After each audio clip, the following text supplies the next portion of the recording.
back to the Healthtech Vision podcast, brought to you by SomX, live from the Health Europe floor. I am Jessica. I am delighted to be joined by three very special guests today, two of whom will be contributing, maybe a third that will be contributing indirectly. So I'll start with the smallest. It's Levi, our intern, and if you hear any squeals in the background and any shouting, it's him, mainly because he gets really excited about Healthtech and he's had the best time since he's been here. But more importantly, I am also delighted to be joined by Blanca and also by Derrick. Welcome to you both. Lovely to be here. Thanks for having us. Thank you so much. Excited. Well,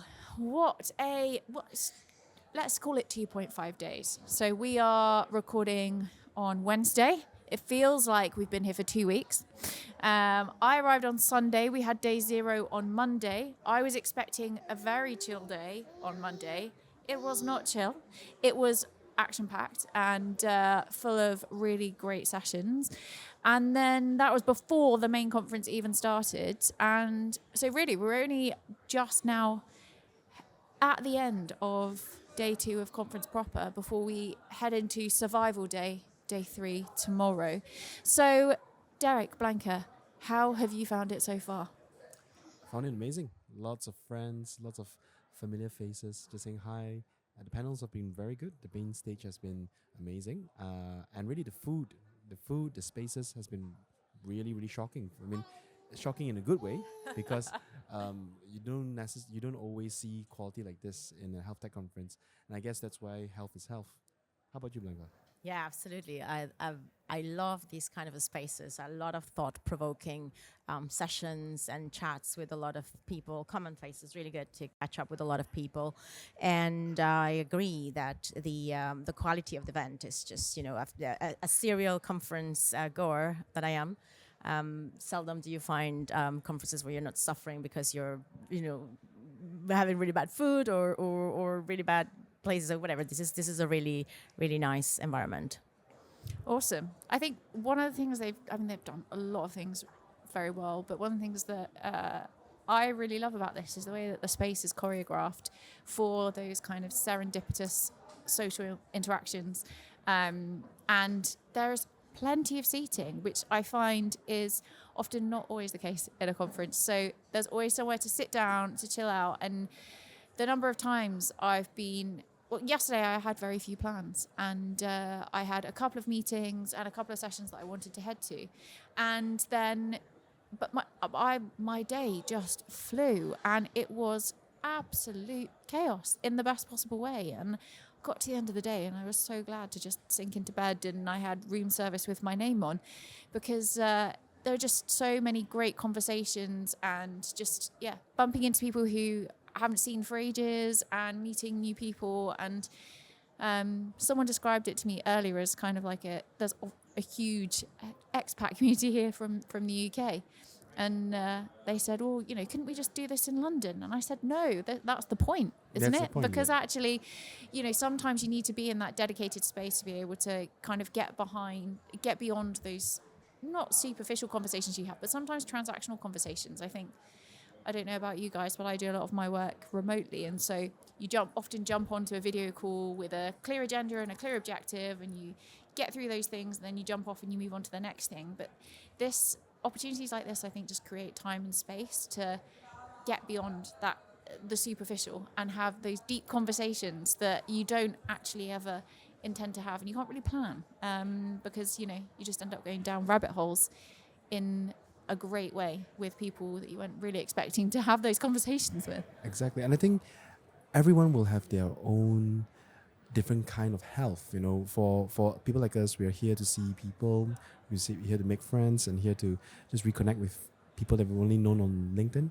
But there's also the amazing programs like the Market Connect program, the Investor Connect programs, where startup founders can come and do some business. There are dedicated spaces and dedicated areas where startup founders or providers or payers or investors don't have to shy around this whole topic, and they have dedicated spaces to allow them to do the business that they want to do. And I think that's very special because in the different kinds of conferences, they don't have that kind of dedicated space. And oftentimes it feels very inorganic and they have to find a corner of a coffee station somewhere or a different corridor somewhere. And it feels very inorganic, you know. The fact that they've put this front, right, and center of the as part of the conference, I think it's been very helpful for the ecosystem. Yeah, I kind of feel like health tech doesn't always benefit from like the brilliance and the sparkle that it deserves, because we're doing some awesome things in the space, and it's nice to see, you know, a dedicated time and place with the energy and the spotlight that it deserves to actually have some important conversations on and off the stage, I think. So yeah, Blanca, what about you? What has been your kind of big highlight? I mean, there's so many topics I could bring up, but I would say the first thing that comes to mind really is how different panels and different topics have converged in this idea that we need to sort of welcome treating people as consumers of their own health, and being able to create in different ways longitudinal evidence of what's really happening with our health.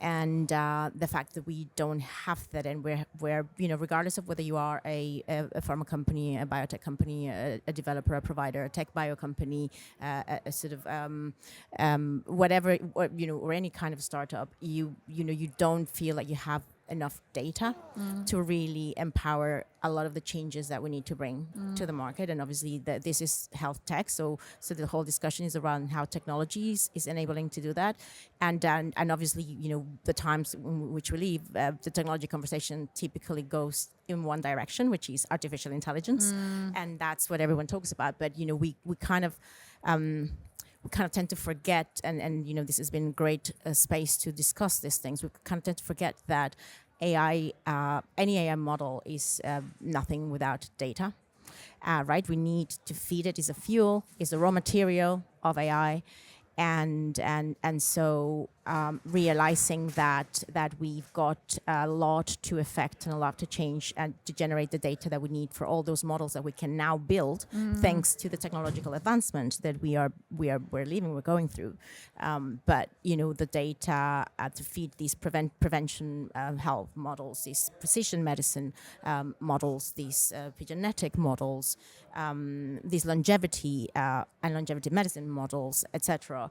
All those models will need more data, right? So now this is a time for this sort of more collective effort, and really think, regardless of the organization that you represent or the stakeholder that you represent, really think what is the contribution you're bringing to either make it easier to get data de-siloed, or make it easy to get it accessible, or more importantly, and this is close to my heart, as you know, is generating new data collection systems and how to get new data. So I think that's been a big topic that parallel across all of the conversations I've had and the sessions that I've seen.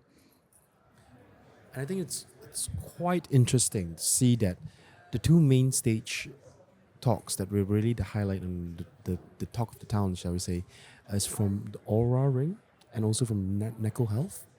Both are very much involved in the consumer health space, and both of them they're essentially empowering people. I wouldn't say patients, because they're not patients, they're people, to take agenda of their own health. And better wearables, better monitoring, better data available on your day-to-day life. It just gives you the information that you need and the feedback loop that you need to make better choices for yourself.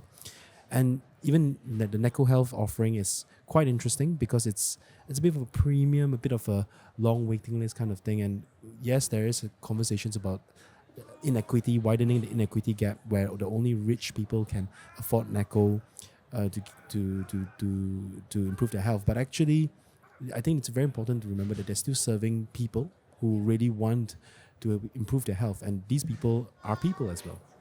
So I think that's a great point that you mentioned there around how we how we perceive patients and seeing them as people. And I think one of the things that I took away, which is not rocket science and actually is very obvious and should be very apparent to us all, from that Aura Ring session, was that we often treat patients and consumers or customers very differently in the direct-to-consumer space, but actually they're the same people.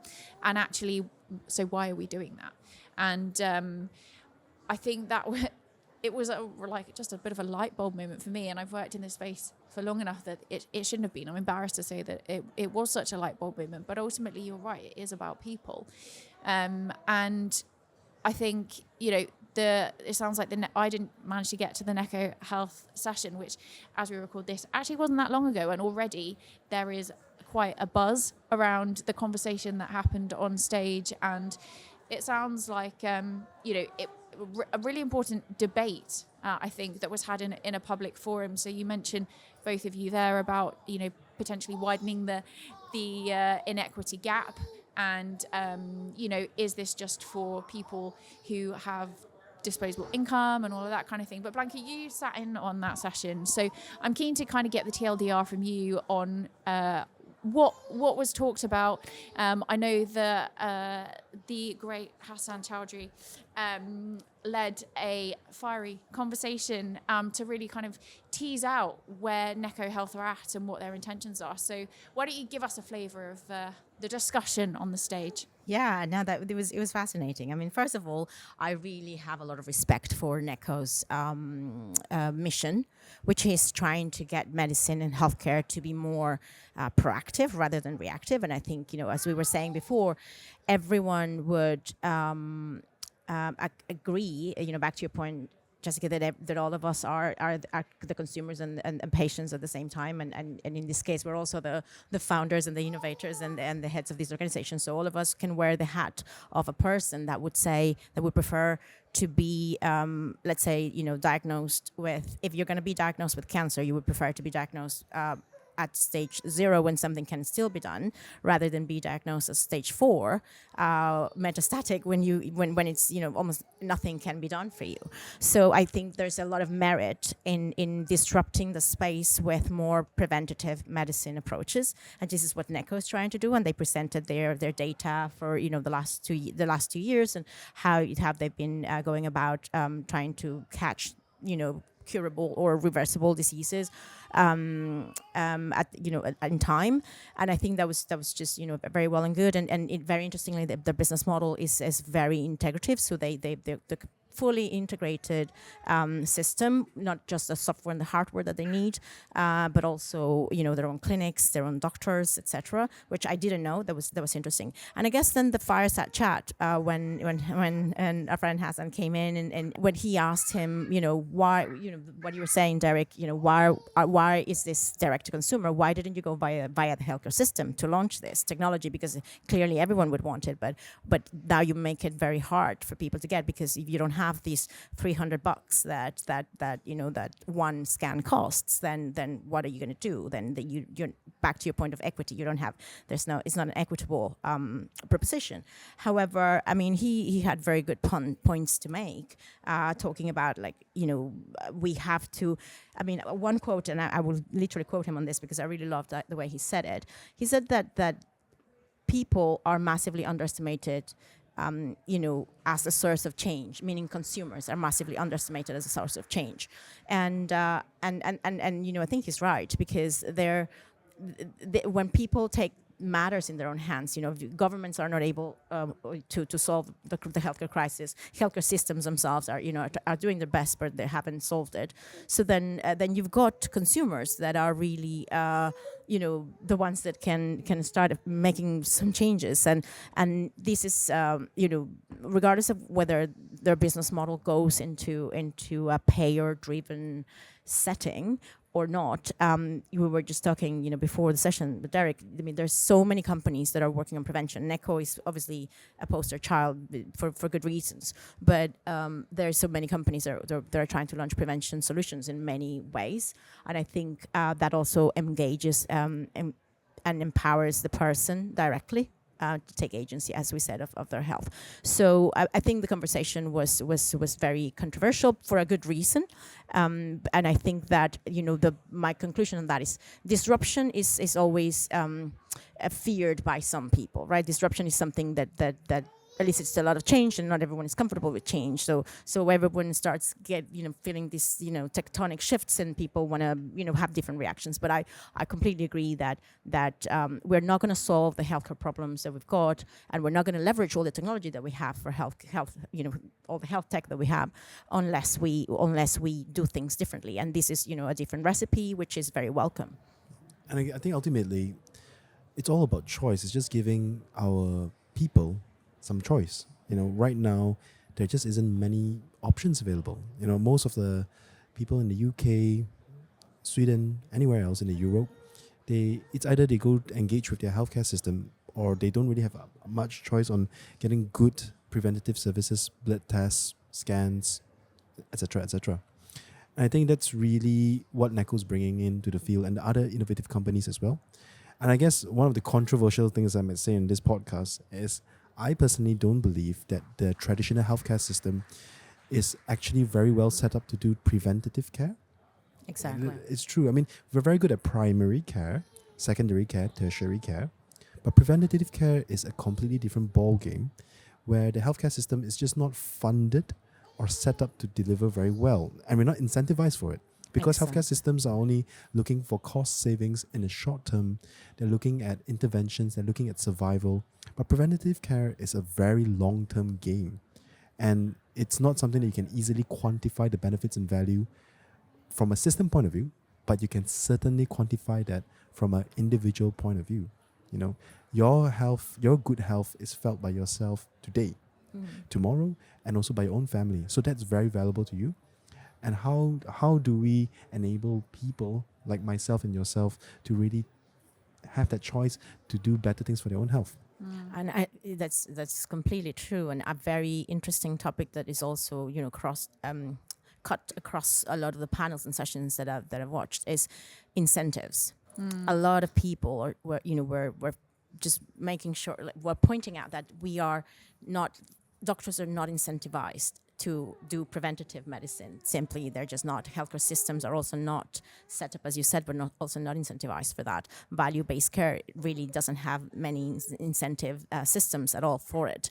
There were other panels, for example, we're talking about how do we ensure that young people, children, are better educated to take care of their health in a better way, and learn from the mistakes that some of us adults have made. And they were talking, well, we're not incentivized, like governments even are not incentivized to treat people as to educate people with everything that we know.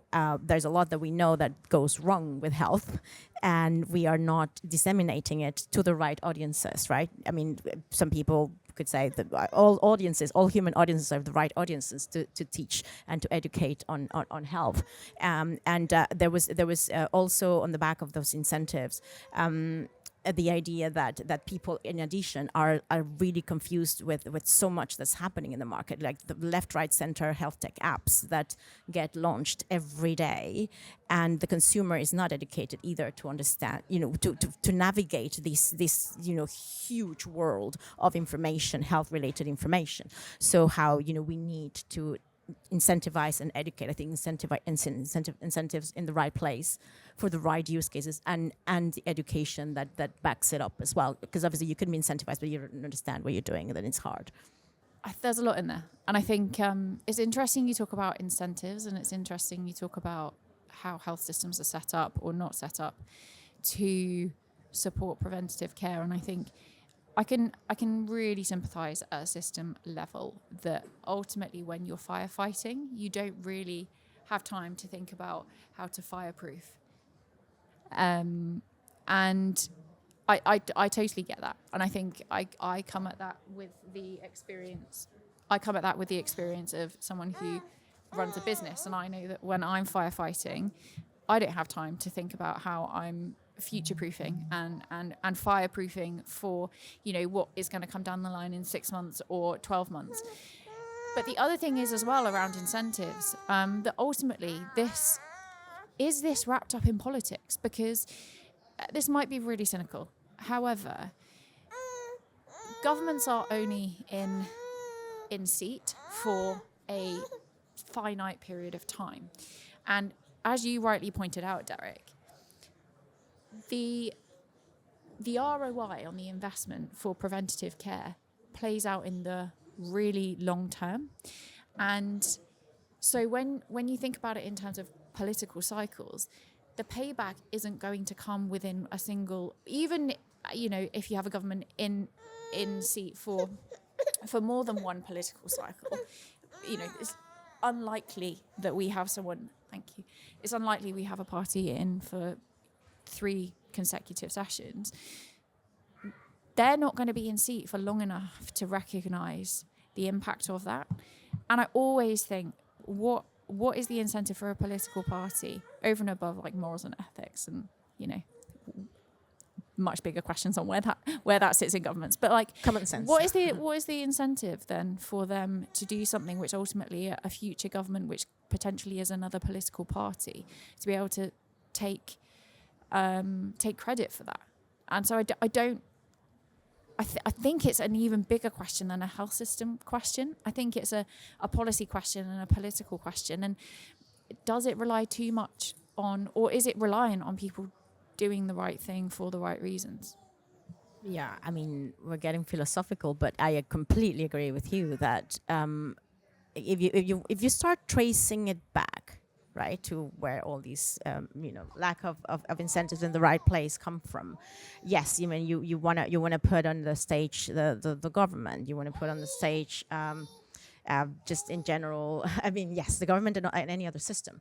But I do believe that is. I was thinking about this in one of the panels I was at, and I do believe it's back to the individual. I think that if we sit here and let's say we come back next year and we carry on mulling over the same problems and mulling over this utopia, either utopia solutions or scenarios where we're not there yet, I find that we can do that forever and we will not change a thing. The needle will not move.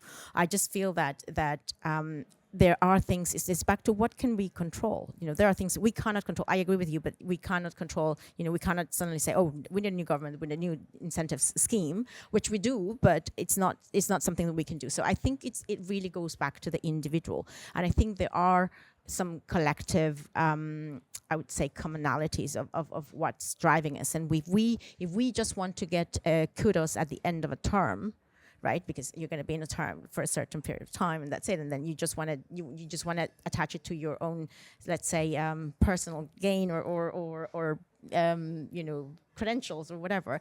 Then it's really hard. But if we empower the individual, like, regardless of who we're talking, we empower the individual to do the best for their, in this case, for their own health, right? We're talking about health. Then I think things start aligning, because when things change doesn't come about with one, it doesn't come up from top down. It typically builds up from bottom up with the masses, right? So I think it's back to what we were saying, what the NECO founder said, which is, we are underestimating the individuals as actors of change. Do you think, and Derrick, this will be a question for you as well as a clinician. So we talked about, kind of coming full circle here, we've talked about patients as people and seeing patients and customers, consumers as the same thing. But in terms of maybe how you're treated when you sit in those two seats, do you think that there's something to be said for how people behave differently when they feel like they're a patient and they feel like they're a customer, and that also has something to do with how empowered people feel to be able to participate in, well, first of all, what they expect. So I think that people probably expect a very different experience when they're a patient to what they experience as a customer. But also how they're treated in those spaces and how that can be empowering and disempowering to people. Yes, I think the problem is if you start treating patients like patients, people like patients. So of course we must draw the line quite clearly here. Someone who's really sick, someone who really needs medical help, and they are patients, and we are doctors, we are helping them. But again, if we're talking about the preventative care side, keeping well people well, we need to really stop treating them like patients. We really Yeah. need to start treating them.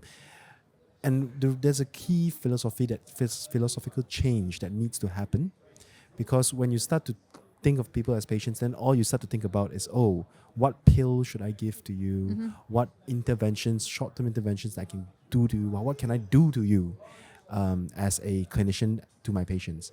And we are often biased in that way. Whereas we know that what people normally really do need is lifestyle intervention, lifestyle changes, good food, good exercise, good surroundings, good sleep, less stress. And these are things that you can't actually prescribe. You can ask them to improve, but they don't really prescribe such a thing. And really that's something that needs to be worked with someone through a longer period of time. And that's why I say it's often very difficult for healthcare to deliver that, because a GP practice is not set up to do that. A GP doctor can do, God bless them, they can do everything, they can do so many things, but they just don't have the time, and they're not set up to sit down with a patient, go through their diet plan, go through their exercise plan, take into consideration. They don't have the time. They don't have the time. Foremost, yeah. It's absolutely, and that's why I say we are just not set up with it. And we can talk about the utopia way of, oh no, they should do this, they should do that, but really reality is reality, and we have to take that into consideration. But I think there's a good point you mentioned about the government side as well, because there is a very huge women health issue as well, because we know that very recently, and we've just spoken in the women's health panel in health, that in 2022 we have the women health strategy, and the women health strategy was set up by the Conservative government to their credit, and it set up a 10-year plan to improve women's health in the UK. And from that women's health strategy, we've developed the Women's Health Hub. The Women's Health Hub is a one-stop shop essentially to allow women to access care from the gynecological perspective. Not very hardcore things, but more gentle stuff like pelvic discomfort, postpartum care, mental health, etc., contraception, etc. But we know that since the government has changed, this women's health target has been dropped from their NHS plan. And then there's a lot of concern regarding funding for the Women's Health Hub. Yeah. And so there's a lot of worry that they will not grow or it will be defunded. And that's really the concern. So there is policy definitely matters. Yeah. Policy definitely matters. And we do have to advocate. We do have to lobby sometimes to push for the things, so that there are things that really matter.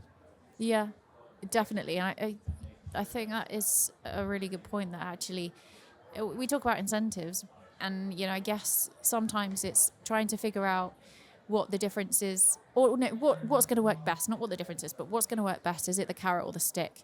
And I think policy can serve as both in some respects, and I think it's disappointing to see that become deprioritized, certainly by the UK government. But Derrick, I know that you were on a panel with some people from here in the Netherlands talking about women's health, and I'm keen to, obviously we're from the UK, and so we can talk the UK health system to death, but I'm keen to understand where they're coming at women's health from, and where another economy, another health system, and how where they sit, and how progressive they are on bullish in tackling challenges in women's health, and I guess for other underserved communities as well. I believe they have actually passed a recent legislation to that effect. But still, having said that, the Dutch people do have a bit of respect to the UK system as well. The women's health strategy is something that was quite new in this space, and they look to it with admiration. Obviously, they are all very aware of the same challenges that we have. The same challenges that we have in the UK, they have as well in the Dutch community. The medical gaslighting, as they call it, the medical gaslighting, the lack of access, the difficulty reaching the care that they require. The challenges are the same. The research and funding in institutional interests, all of these things are almost the same. And there is this growing awareness that something needs to be done. So we're seeing a lot more self-organization of women, and also support groups, and also lobby groups. They're coming together to really talk more about what can be done and to actually organize themselves to improve the things, because it sounds like lots of people are not happy with waiting. They were not wanting to wait anymore. So we are seeing a lot more action. We're seeing a lot more conversation. And as we know in health, women's health is a big part of the conversation. So I think it's like 25% of the conversations are actually around women's health as well. So we're definitely seeing a lot more interest going on. And I think that's really interesting, and I like what you said there about how communities are kind of organising themselves and coming together. And one thing I'm keen to understand, and it's something that I've had lots of conversations about here, is around allyship and how, I think basically if you want to get something done, you ask a mum, right? And so I think women in particular, but not just women, are very used to solving problems for themselves and for finding solutions and just taking action into their own hands. But I'm being increasingly asked the question, particularly, and let's use women's health as an example because we're talking about it, from men who want to support the conversation and the action, but wanting to do so in a way that is sensitive and not just be someone else who's mansplaining something to women or a group of women. But how can they participate in a way that's meaningful and helps create progress and generate action? And I don't necessarily know all of the answers to that, but I think it's really admirable that we are having those conversations, and I hope creating safe spaces for that, so that then it isn't just women fighting for themselves. And I think a good example of that is a session I attended on day 0 with Invest in Equity, which is a new initiative launched by Cavanagh Health, but also other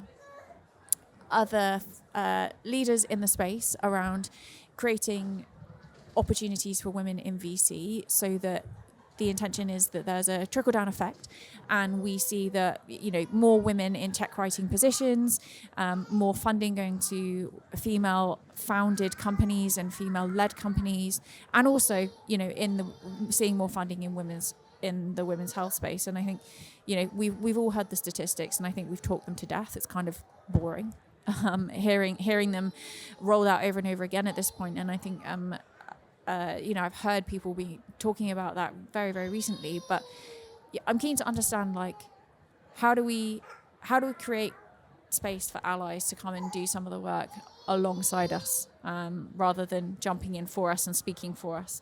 Blanca, what do you think about that? Yeah, this is a topic that's really close to my heart. I mean, I'm a woman. I'm a woman. I'm a founder, and I have seen and I've experienced firsthand the inequalities, I would say. I mean, and what I feel is very important to highlight here is that I believe, even though, as you say, Jessica, it's boring to hear the statistics once, time and time again, I do believe that when people are out there acting or deciding or whatever, there's a lot of subconscious, there's a lot of unconscious bias that is really driving all these things, all these inequalities. So I believe that yes, starting with the dialogue is very good and very powerful. But I agree with you that we need more interventions, if that makes sense. And I think that the more effective, the more open and the more honest and the more willing these conversations are, the more effective they become.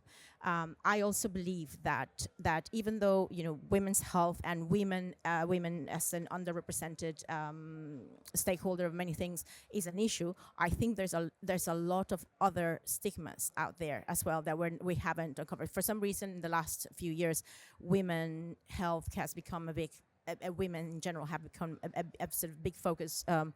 Point of focus of inequalities, but at the same time, men also have, and it's not just about gender, right? There's a lot of other. So much that's intersectional. so much that is exactly that is so stigmatized. I think in general there was a panel where they were talking about how, talking about our emotions and all these mental health related topics, we are happy to talk about it from a pharma biotech perspective, but we're not really happy to talk about it from an individual perspective. Men also have their own sort of gender specific challenges. I mean, maybe Derrick, you're probably the one who can talk about those. But I just, to your point, Jessica, we do have to, first of all, be very frank and honest at what's going on, and we have to create these working groups, I would say, right, that are taking one objective at a time. I think that what I really find not useful is when we just come together and we, as I said before, we talk about utopia. And we live in this sort of like fantasy scenario. I feel like actions are more action programs, even if they are just one thing at a time, are way more powerful. Yeah, let's not try and boil the ocean. Let's just start. Absolutely, healthcare will never get solved, or health tech will never get solved by trying to fix everything. I mean, what is in our control, and then one objective at a time that is bite-sized. Yeah, and I think from the topic of allyship, Jessica, just to answer your question.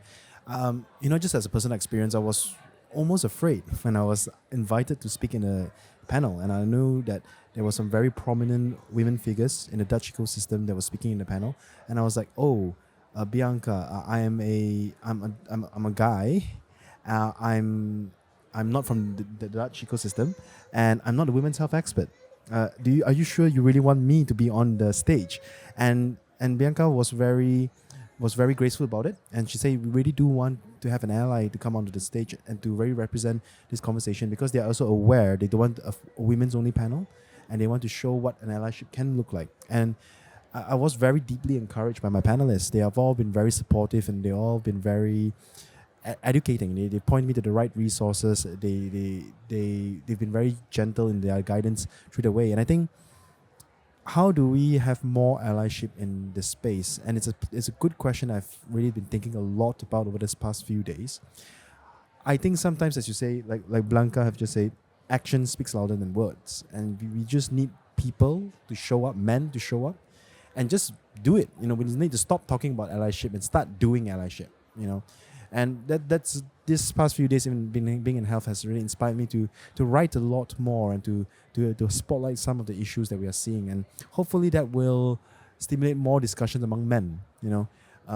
To talk about women's health, and to not make it sound like a niche, but to really understand that this is a real serious problem that needs to be talked about, and we need 100% power to push forward the agenda. We can't just do this at 51%. 100%. I think also we need to have grace to recognize intention. We also need to, I think, just have some grace to recognize intention. And I really appreciate your kind of vulnerability in kind of sharing your experience there, because I think so often, and I can speak from personal experience, where I attempt at, hopefully better than attempt, but I like to think that I'm an ally for lots of underserved communities, and for my friends and my colleagues, and even people who are not, but there is something really scary about getting things wrong, and I feel that really deeply myself. And I hope, therefore, that when people are coming forward with a genuine intention to try and be supportive, and that we can welcome that in, and we can, whenever people get things wrong, as we do, I get things wrong all the time, but we can support people to do better and get it right for the next time, and understand that it's not negatively intentioned, and it's not setting out to hurt people. I think we're all human and we all get things wrong sometimes, and I think, if we want to really tackle inclusion and inequity, I think we have to be a bit more vulnerable. And I think it's the people in a position of privilege who have to display that level of vulnerability. I think people who are in underrepresented and underserved communities and groups I think they're vulnerable enough, and I don't think it's them who need to have that vulnerability. I think actually as allies we have responsibility to be vulnerable ourselves and kind of put ourselves out there. So yeah, good job for standing up on that panel. I can imagine it was daunting. Thank you. Yeah, it's very well said. I think it's certainly a very good experience, and we have to thank Health for that. Yeah, I think it goes back to the values that by which we lead our actions ourselves, right? I mean, as a founder, I can really vouch for the importance of the mission, right? Starting a company or starting anything or building anything just for the sake of building it, or for some sort of personal gain reasons, it's probably never going to work out. I think life sorts itself out in terms of it puts the right intentions, I would say, and the right allies in the right place for a good reason. And if some things don't work, then we learn big lessons, and also those are good reasons to for sometimes for things that try to be something and come together don't work, and so it's the same with there's a very large amount of founders here in this conference. A lot of us are trying to contribute with our little grain of sand to something, right? Something that we all try to fix, and I think that's a really good point, that we all have really good intentions, and if we don't, we're going to be removed from the way, because that's the way life works. I think all of this ties in really nicely to the theme for health. All of this ties in really nicely, I think, to the theme for health this year, which is let's grow. And I think growth is painful. Growth is beautiful. I think Lena said that on stage on day one. And I think that's what these conversations are about. It's about growing together instead of, all of us little saplings and seedlings growing independently. That actually collaboration and connection is what helps us progress and make impact. And so, yeah, I think Let's Grow is probably a good summary of the conversation that we've had in this podcast booth on the health floor today. So I hope for listeners that gives you a flavour of the discussions, the energy and the action that we have had at Health in Amsterdam this year. I think the jury is still out on whether Neko is style over substance, but stay tuned, that question might be answered this evening at Health Fest, in amongst the circus acts and the fire breathing. But for now, I would like to thank Derrick. I'd like to thank Blanca for hanging out with me for the last hour and chewing the fat over what we've been doing at Health, and for all of the people back home, where our homes are, who might be experiencing a bit of FOMO. It's made you feel like you are right here with us. So until the next one, see you next week. See you next week. See you next week.